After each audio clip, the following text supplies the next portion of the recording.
what you said about Renee Good after she was shot and killed. You appeared on CNN and you were asked whether you believed the shooting was justified, and you replied, quote, absolutely. Do you regret that statement as well? Senator, it's very clear that an officer had to make a split decision in that case as a car was running towards him and did strike him. At that point, that car becomes a lethal weapon.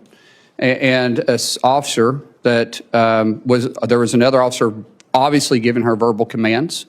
So are you saying, and I apologize for interrupting you, but yes, you're saying you do not regret that statement? I'm saying that the investigation is going on, but what we've seen... There is no investigation, Senator.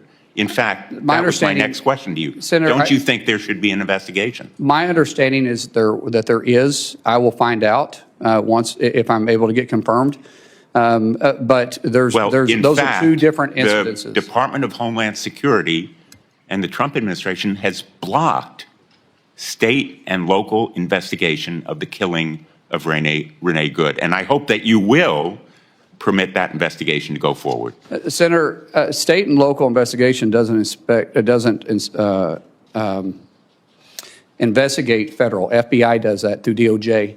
And I believe the FBI is looking at this case. And I do want to say something to you. What you said about the terrible conditions that this administration is putting in kids. But what you left out is that they've actually recovered over 160,000 kids that were trafficked or lost during the Biden administration. What is inhumane is the 12 to 13,000 individuals coming across the border every single day, and we're not having tracked the kids. At one time, the number's up to 385,000, and that's sad. Because you said that you were going to be, and I'm quoting you, blunt and direct and to the point.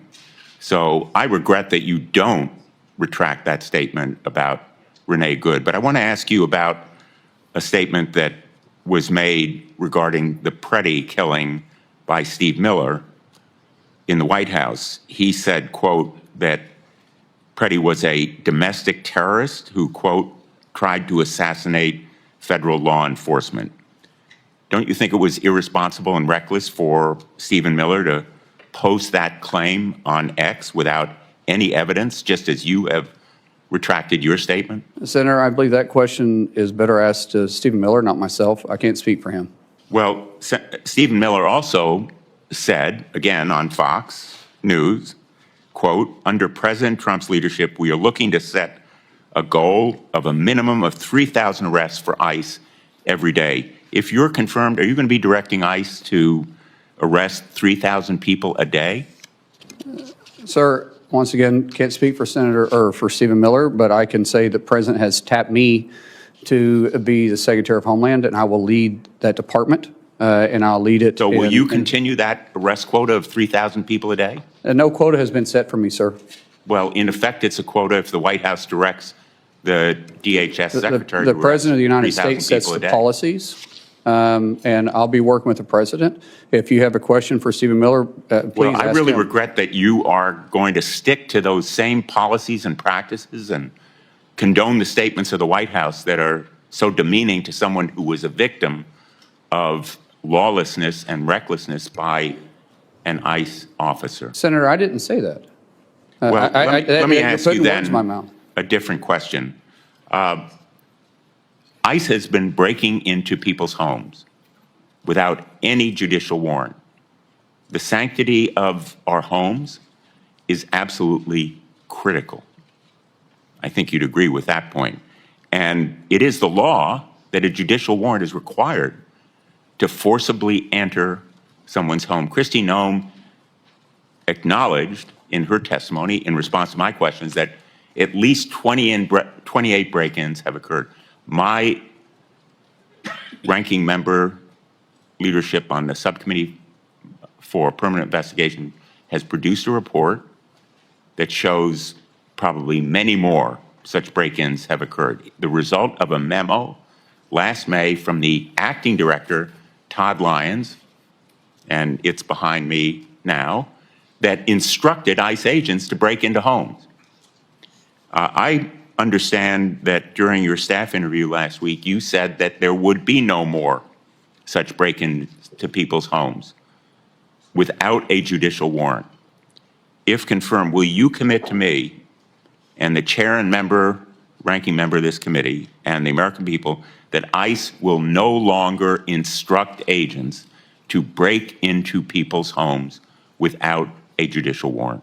Sir, you're using the word break into people's houses very loosely. However, I have made it very clear to the staff, and I think when you and I spoke, that judicial warrants will be used to go into houses, into place of businesses, unless we're pursuing someone that enters in that place. I have not mixed words with that, and I haven't changed my opinion about that. A whistleblower testified to our hearing that, in fact, ICE agents have been instructed as part of their training to forcibly enter. I know you don't like the word break-in, but forcibly enter is breaking into somebody's home, bashing down the door, terrorizing children, instructed them to adopt this policy. Will you commit that no longer will ICE agents or CBP agents be instructed to forcibly enter people's homes without a judicial warrant? Sir, I've already answered this question for you. I said we will not enter a home or a place of business without a judicial warrant unless we're pursuing the individual that runs into a place of business or a house. Senator Langford. Thank you. Thank you. Senator Mullen, just months before the war with Iran began, the Trump administration negotiated a back-channel agreement, a deal with the Islamic Republic to deport Iranian nationals, including asylum seekers, dissidents. There have been public reports about it.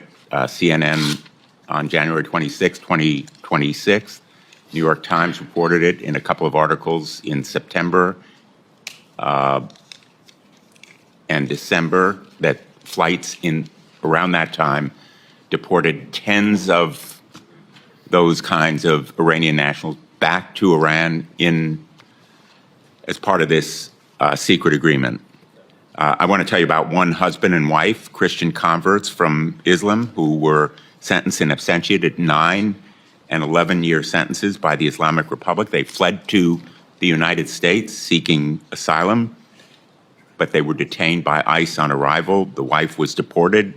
She managed to take refuge in Turkey. The husband, I'll call him Mr. H, is still here, but he's facing deportation despite showing scars from the beating he received by a government gang.